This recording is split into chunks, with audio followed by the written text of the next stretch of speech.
কথাৰ প্ৰত্যুত্তৰ দিয়াৰ সময় আচলতে আমাৰ নাই, কাৰণ শিলাদিত্য দেৱ ডাঙৰীয়া হৈছে এজন প্ৰকৃত বাংলাদেশী।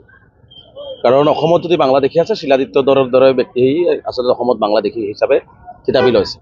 কাৰণ এইজন বাংলাদেশী মূলৰ মানুহ নিজে মুখে স্বীকাৰ কৰিছে তেওঁলোকৰ পৰিয়াল ৰিফিউজি আছিলে, তেওঁলোকে ৭১ৰ পিছত আহিছে বুলি তেওঁ নিজে মুখে টকশ্ব'ত স্বীকাৰ কৰিছে। গতিকে তেনেকুৱা এজন ব্যক্তি আজি দেখিছোঁ যে অসম আৰু অসমীয়াৰ জাতিটো ৰক্ষা কৰাৰ কাৰণে হৰ্তা হৈ পৰিছে।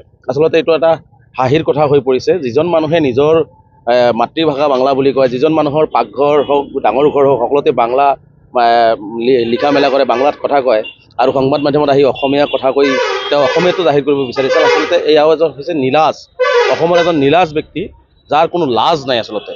আৰু এয়াও আচলতে এনেকুৱা ধৰণে অসম চৰকাৰে আচলতে এৰি দিছে। তাৰমানে শিলাদিত্য দেৱ ডাঙৰীয়া এনেকুৱা হৈছে যে ভিৰ বাছত যেতিয়া মানুহ উঠে, ছিট নোপোৱা যাত্ৰী, কাৰণ এতিয়া তাৰ ক'তো ছিট নাই, তেওঁ এতিয়া ক'তো ছিট নাই। গতিকে তেওঁ বিভিন্নজনক গালি গালাজ পাৰি তেওঁ আচলতে বাছত বহিবৰ কাৰণে এটা ছিট বিচাৰি আছে। তেনেকুৱা এজন ব্যক্তি আচলতে অসমৰ কাৰণে ক্ষতিকাৰক।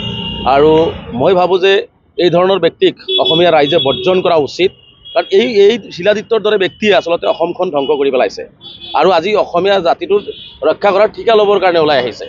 আৰু তেওঁ আজি মই দেখিলোঁ যে তেওঁ এটা কথা কৈছে যে মই যিটো আগতে অভিযোগ কৰিছিলোঁ যে শিলাদিত্য দেৱ বাংলাদেশী যদি অসমত আছে, এই বাংলাদেশীবিলাক অনা নিয়াৰ ক্ষেত্ৰত শিলাদিত্য দেৱ ডাঙৰ এজন ঠিকাদাৰ। কাৰণ ইয়াৰ আগতো তেওঁ বাংলাদেশত গৈ অসমৰ বাংলাদেশৰ পৰা কাগজ পাতি উলিয়াই আনিছে। 2014 চনত এজন ব্যক্তিক, চাহা নামৰ এজন ব্যক্তিক বাংলাদেশী ডিক্লেয়াৰ কৰি বাংলাদেশলৈ পঠিয়াই দিছিল। তাক ঘূৰাই আনি তেওঁ হজাইত চাহৰ দোকান দি দিছে।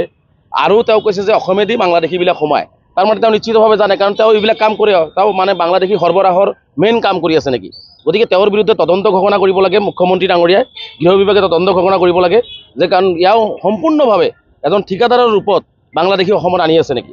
গতিকে আমি স্পষ্টভাৱে শিলাদিত্য ডাঙৰীয়াক আমি ক'ব বিচাৰিছোঁ যে আপুনি আমচুৰ ইতিহাস, আমচুৰ কৰ্মৰাজিক নজনাকৈ এনেই লম্ভজম্ভ কৰি লাভ নাই। কাৰণ আপুনি আপোনাৰ নিজৰ আইডেণ্টিটি, নিজৰ ঠিকনাটা আকৌ ঠিক কৰি লওক।